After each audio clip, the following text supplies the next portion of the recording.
After this off at Brands, it was time to make a new nose cone for the last race at Mallory. I'd made a plug and mould back in 2017 when I rebuilt the car, but I had to dig it out from the depths of the garage. It had been back there a while, so it took a bit of doing. Finally. The first job was to give it a good clean. It was not that dirty considering. Next job was to give the mould 3 good coats of wax to help the nose pop out nice and cleanly. I then pre-cut the chopped strand mat to size, so when I laid it up, things would be a bit quicker. I used 400 GSM mat overlapped at the corners for some added rigidity, as the goal was strength without too much weight. I made a cradle to hold the mould and then gave it a last polish for luck. I mixed up the white gel coat, then used a brush to give it 2 coats. Badly it turns out, as it was quite patchy. Once the gel coat had flashed off, I mixed up the resin. Then, again using a brush, I applied a generous coat of resin. I then positioned the first layer of the pre-cut chopped strand mat. I found it quite fiddly getting the mat in the right place and with sufficient overlap, but with some perseverance I got there.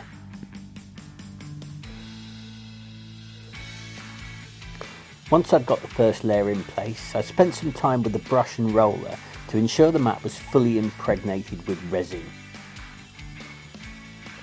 I tried to make sure I got right into the corners.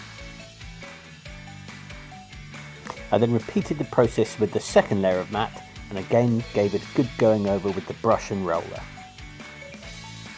In hindsight, I probably didn't spend enough time on this part of the process, but will in future. All I needed to do now was let it cure overnight and then just pop it out of the mould. Next morning, with it fully cured, it was time to pull the nose cone.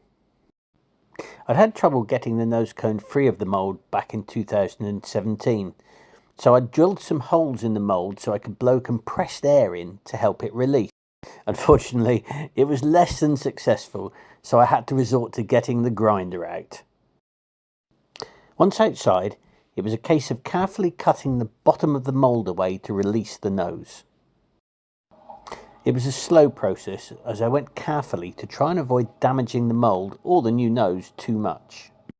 But eventually the bottom section was free and the nose came out easily. You can see the areas where the gel coat was a bit uneven and thin. But after trimming it to fit, a bit of filler and a coat of paint, I'm pretty pleased with the end result. I wonder how long it'll stay like that.